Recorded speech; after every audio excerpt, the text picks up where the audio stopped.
Salut les loulous, c'est Sébastien de la chaîne Wolf Collector. Aujourd'hui, sans les mascottes, elles font dodo quelque part. Elles n'ont pas voulu monter sur le canapé. Bon, on fera sans eux, hein, le tournage sans les mascottes. Donc aujourd'hui, je vais vous présenter une petite figurine que j'ai achetée sur Le Bon Coin. Donc sur Le Bon Coin, comme je vous disais dans ma vidéo précédente, on peut faire quelques bonnes affaires. Parce que tout simplement, il y a des figurines que vous ne pouvez plus trouver donc, en magasin et le marché de l'occasion sera le seul moyen de vous les procurer. Vous pouvez en trouver, comme je vous ai dit, sur eBay en neuf. Mais bon, des fois, les prix ne reflètent pas la réalité de la figurine. Hein.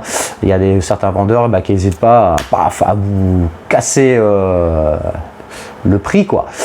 Ça s'envole des fois à des prix exorbitants. Donc après, pour certaines figurines, ça peut s'expliquer. Hein. C'est des figurines qui sont très recherchées. Pour d'autres, ça ne s'explique pas forcément. Donc aujourd'hui, moi, je vais vous présenter donc Jor-El. Donc le père de Superman dans le film Man of Steel incarné par Russell Crowe. C'est une figurine que je voulais absolument dans ma collection, ainsi que le Général Zod, où je vais commencer certainement à essayer de chercher aussi lui. Je ne voulais pas le Superman qui va avec le film, parce pour la simple et bonne raison que j'ai déjà Henry Cavill du film Justice League. Donc je vais pas faire des doublons de Superman, celui-ci me convient absolument, il est très beau. Donc par contre je voulais absolument les personnages secondaires du film Man of Steel, un film que je vous recommande et que j'ai adoré. Je vais vous présenter donc la figurine. Je ne sais absolument pas à quoi elle ressemble. J'ai déjà vu les visuels sur internet, mais en vrai je ne l'ai pas vue. Donc c'est pour ça que j'ai voulu faire une vidéo unboxing avec vous, parce que je vais découvrir ensemble. La présentation de la boîte, c'est une boîte, j'ai oublié de vous préciser, c'est de la marque Hot Toys. Donc la boîte déjà en elle-même, elle est très lourde. Je suis assez surpris du poids. Je ne sais pas ce qu'il y a dedans, mais elle pèse. Elle pèse. Donc on va voir ça ensemble. Donc la boîte en elle-même, elle est très jolie. Déjà, je suis assez surpris, elle est très belle. Le logo de la maison des L, parce que L, c'est le nom de famille en fait de la famille de Superman. Donc Jor-El le père et Superman s'appelle Kal-El. Donc là vous avez le logo, l'emblème de la maison des L. Donc sérigraphié, ça fait pas mal. Donc Man of Steel en haut, donc c'est une Hot Toys, c'est donc le nom Jor-El. Donc c'est la MMS 201, donc vous voyez, donc c'est une figurine qui commence à dater, parce qu'aujourd'hui on doit être, je sais pas, dans les 600 je crois il me semble. Pour les, non je dis des bêtises, peut-être pas 600 encore, si peut-être pas loin des 600 MMS. Donc vous voyez, donc c'est une figurine qui date quand même pas mal, donc impossible à trouver en magasin. Donc l'avant, hop, sur les côtés, il y a un petit pareil, logo Superman sérigraphié. Derrière les warnings habituels. Au-dessus, il y a marqué Man of Steel, pareil, avec une belle texture. Donc c'est une boîte qui s'ouvre en boîte fenêtre. Donc hop, on ouvre comme ça. Vous avez le cast and crew, donc qui a fait quoi sur les figurines, donc les artistes. Donc là, la figurine en elle-même. On va passer à l'unboxing et je vais vous présenter tout ce qu'il y a à l'intérieur. Je vais découvrir donc en même temps que vous. J'espère que ça va être une réussite, ce Russell Crowe. Et donc je vous fais un visuel après à 360 degrés. À mon avis, il n'y aura pas 36 000 poses à faire, ça sera Jor-El. Donc ça sera pose muséum. Ensuite, on passera à la conclusion de la figurine et puis on parlera de choses diverses, notamment mes précos, parce que cette semaine, je me suis quand même un petit peu lâché.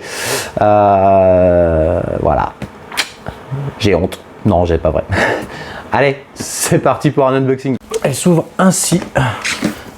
Donc c'est une, voilà, elle est déjà ouverte parce que c'est une figurine d'occasion, comme je vous ai dit. Hop là. Alors, qu'est-ce qu'il y a de beau dedans? Hop. Donc il y a quoi là? Rien du tout. Hop là. Donc la figurine. Là. Donc ça sera sur plusieurs étages. Je ne sais pas pourquoi elle est aussi lourde. On va voir ça tout de suite. Donc les petits plastiques, ils ont déjà été enlevés. Comme je vous dis, c'est de l'occasion. Donc il y a 2 étages. Voilà, même oui, il y a deux étages. 2 étages. Voilà. Waouh, ouais, parce que je comprends mieux parce que le socle il est juste énorme en fait. Ah ouais, ils ont fait un socle. Un socle de fou pour une figurine de cette taille là. Ok, on va voir ça ensemble. Donc là vous avez le socle. Donc je remercie la personne qui me l'a envoyé, tout est bien emballé. C'est super. Très gentil. On va garder les emballages. Donc le socle. Eh ben vous avez le gros socle. Il est énorme le socle. Donc sérigraphié devant, enfin vous avez la petite plaque Man of Steel, Jorel, avec le logo. Hein. Ouais, franchement ça claque. Hein. Ça claque. En dessous, bah il n'y a rien de spécial à part que c'est du DC Comics officiel. Ouais, alors là je suis surpris parce que je ne voyais pas un socle aussi gros. Par contre, chose bizarre, c'est que c'est une tige dynamique. Alors là je comprends pas parce que je le vois balle en fait voler lui. Il vole pas Jorel. Mais bon, il y a une tige dynamique. Donc j'aurais préféré moi personnellement une tige standard à plugger. Alors, après moi je sais pas si je vais la mettre en vitrine avec le socle hein, parce que même il est très beau, très grand. Mais justement il va prendre peut-être un peu de place pour une figurine de type secondaire. C'est pas dit que j'utilise. Donc vous avez la pince qui va avec. Hein. Donc petite pince. Donc, on va voir ça tout de suite. Je sais pas si je vais la mettre dessus. Ça m'étonnerait. On dévisse ça d'abord. Donc c'est les vieilles. Ouais, c'est bizarre ça. Ouais non. Ça c'est vraiment pour le mettre en. Je vais pas la mettre. Honnêtement je vais pas la mettre. On va se débrouiller sans. Parce que ça m'a l'air d'être bien merdique quand même. Ouais.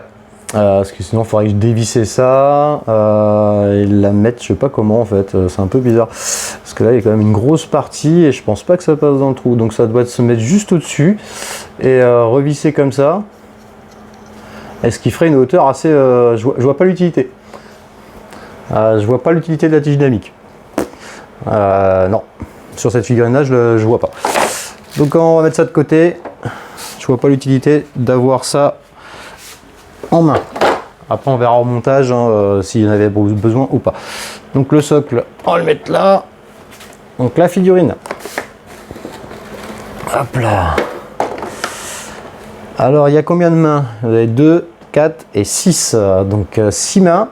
Vous avez des petits pegs de remplacement. Ça c'est toujours appréciable. Hein, parce qu'en 4 cases, eh bien, on est bien content de les avoir. Donc les mains, on va voir si elles sont bien gérées. Alors, je regarde ça en même temps que vous. Ouais, non, c'est pas mal. Elles sont bien gérées, ça va.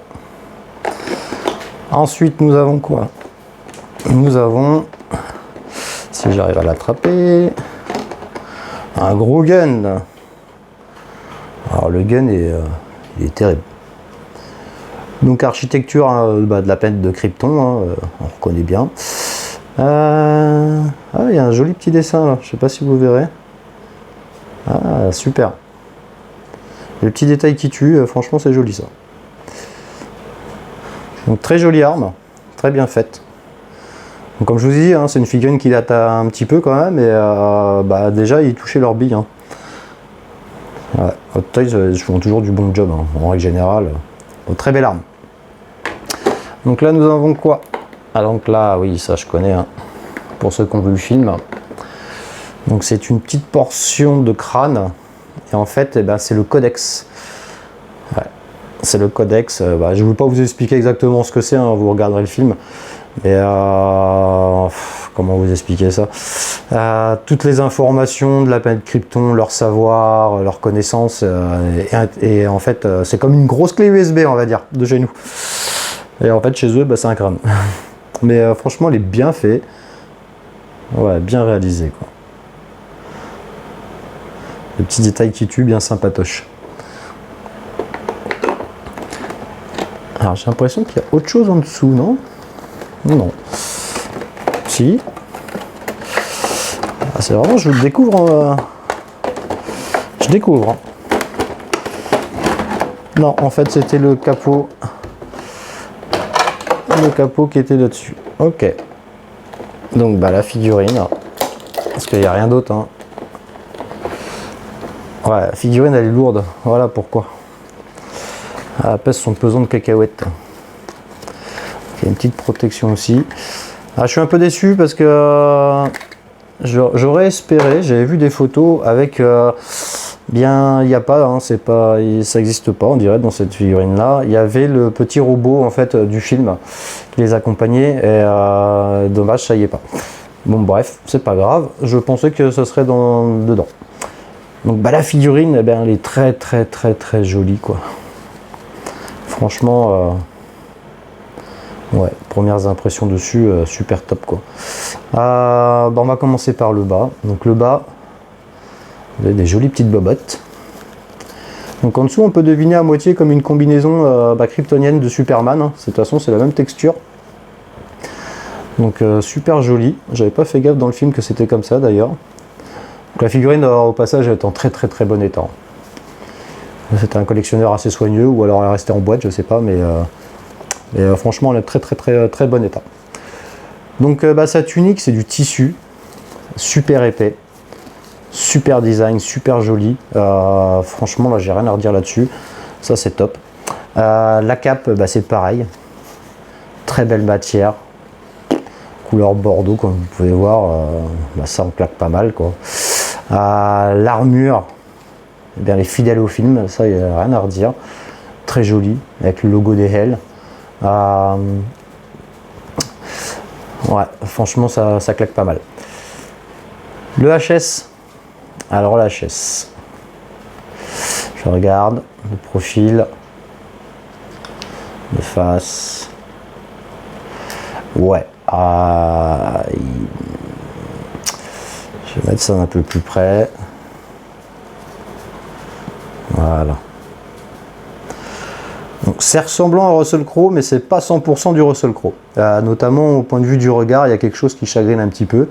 De profil, ça va comme ça là. Et de face, après ça fait le job. Hein. Franchement, il est beau. Hein. Il est beau. Mais c'est pas 100% Russell Crowe. Pour moi. Mais franchement, ouais, bon sculpte quand même. Très bon sculpte. Donc bah, voilà. Eh ben, on a fait le tour de la figurine. Hein. De toute façon, il n'y avait pas grand chose dans la boîte. Très bonne qualité de tissu. Et très bon état pour une pièce d'occasion. J'en suis très content. Bon, on va passer un petit visuel à 360 degrés. Hein, ça va être rapide. Et puis après, bah, la conclusion.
Bon bah les loulous, conclusion sur cette figurine Jorel.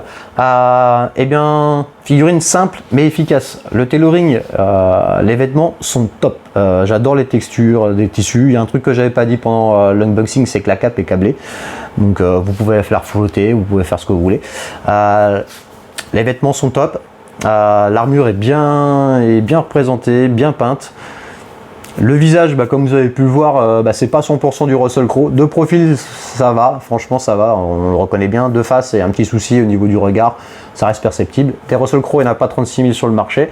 Je trouve qu'en plus ce rôle-là, il y va à merveille. Hein, et il a quelque chose un peu de nostalgique en fait dans ce film-là et j'adore.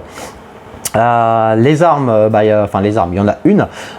Elle est très bien faite. Les accessoires, elle n'a pas 36 000, donc il y a une arme et le codex. Le codex est super sympa aussi, très joli. Le body, l'articulation du body, on voit que ça date un petit peu. Donc c'est pas top, c'est pas sur cran. Donc quand vous voulez mettre le bras un peu replié, ça a tendance à redescendre. Donc vous ne pourrez pas donner des poses de ouf. En même temps, c'est Jorel, il va pas faire du dumb style. Seul point négatif, pour moi, là vraiment une grosse interrogation, c'est pourquoi un socle aussi gros. Il est joli, mais alors il est hyper large. Pour rentrer dans la détoffe, en vitrine, franchement, je vais le dégager le socle. Je le mettrai sans. La figurine tient très bien sans socle. C'est pareil, il y a une grande tige dynamique, je vois pas l'utilité. Honnêtement, le socle, il restera dans la boîte. Voilà. Donc personnellement, je suis très content de mon acquisition, surtout pour le prix. Donc je vous rappelle que c'est une figurine que j'ai trouvée sur le Bon Coin. Je vous dis honnêtement, c'est pas une figurine que j'aurais acheté en neuf, parce que ça reste un personnage secondaire et j'aurais pas mis un 250 € dans une figurine comme ça. Donc je l'ai payé beaucoup moins cher et j'en suis très satisfait. Voilà, donc fini pour cette review et cet unboxing d'occasion. Je vais vous dire ce qui arrive bientôt parce que je me suis un petit peu lâché cette semaine. Je ferai les vidéos la semaine prochaine parce que j'aurai pas le temps avant. Donc il y aura aussi une autre figurine d'occasion qui s'appelle la Nonne. Donc ceux qui aiment bien les films d'horreur savent de quoi je parle. Donc ça sera de la marque Quantum Mechanics si mes souvenirs sont bons. Donc figurine d'occasion. Mais alors ça va être une petite réussite, hein. Elle est jolie, tout est relatif, allez, on va dire qu'elle est super bien faite. Donc au sein, on fera l'unboxing ensemble. Il y a aussi une figurine un peu toute petite, qui sera donc de la marque Mecha. Donc je n'ai jamais eu de Mecha entre les mains, donc je ne connais pas la qualité. J'ai profité que ce soit les soldes chez Derive Store, donc magasin sur internet et puis magasin physique aussi. J'ai pas vraiment payé cher, hein, c'est payé 35 €, donc voilà. C'était vraiment pour me faire plaisir. Je l'ai vu, j'ai flashé dessus. Il s'agit de la figurine d'Annabelle. Donc pareil, Annabelle, de l'univers du film d'horreur, dans les films Conjuring et aussi des films Annabelle du même nom. Donc ça, on découvrira aussi ça ensemble. Je sais vraiment pas de quoi du tout à m'attendre. J'ai vu la photo, j'ai fait c'est sympa. Après, je me rends pas bien compte de la taille et tout. C'est petit, mais ça reste une poupée Annabelle. Donc ça, je pense que ça ira bien dans mon petit display film d'horreur. Et surtout, semaine prochaine, vous aurez droit à l'unboxing de ma première résine. Donc ça, je suis vraiment impatient parce que en dehors de l'univers du 1/6 et des figurines Hot Toys et compagnie, j'ai voulu mettre aussi à la résine. Je pense que c'est l'évolution logique, hein, quand on commence par des figurines 1/6, on veut monter en taille. Moi j'ai commandé des bustes que j'attends aussi, donc des statues. Si vous avez vu mes dernières vidéos, à la fin je vous fais voir quelques visuels. Donc là pour le coup il y a eu un petit craquage de cette semaine parce que j'ai commandé le set de God of War, donc de la marque Prime One. Donc ça sera du 1/4. Donc la première quand je dis le set, c'est que c'est une statue en fait qui est en deux parties. Vous avez deux statues distinctes, quand vous les assemblez, ça fait un beau display. Donc après les deux matchs, les statues matchent aussi seules. Donc là je vais recevoir Baldur, donc du jeu vidéo God of War. Donc si vous connaissez pas le jeu, ça va pas vous parler. Par contre, la statue est magnifique déjà en elle-même, le personnage, le chara design et tout, vous verrez, c'est très joli. Donc ça, je suis impatient, je vous ferai l'unboxing. Le Kratos donc et son fils Atreus, donc l'autre partie de la statue n'est pas près d'arriver encore, puisque ça là je l'ai fait venir de l'étranger. Ça arrivera pour cet été, donc vous aurez droit à une autre vidéo de l'ensemble et de la vidéo unboxing aussi de Kratos. Pas avant, je pense, le mois de juillet, sauf s'il y a retard à machin, ça repoussera un petit peu plus, mais au mois de juillet j'espère pouvoir vous faire le gros display. En attendant, moi je vais bosser aussi sur ma vitrine, parce que j'ai une grosse vitrine en préparation, justement pour accueillir les statues, et aussi un étage avec du 1/6. Je verrai voir comment je vais aménager ça. Donc voilà, j'ai du boulot en vidéo la semaine prochaine, vous tournez, je suis très impatient de les faire d'ailleurs, donc j'espère que vous aussi, j'espère que ça vous fera plaisir. Bon j'en finis avec cette vidéo là, je vous dis à bientôt les loulous. Niki nous a rejoint, allez, je vous fais un petit visuel aussi en fait du Superman avec son père, hein, Jor-El, donc ça sera pas de la même licence, hein, comme j'ai dit, c'est Man of Steel et ça sera du Justice League. Mais bon, ça peut être sympa de voir les deux, ça sera un petit visuel de quelques secondes. Allez, à bientôt pour une prochaine vidéo.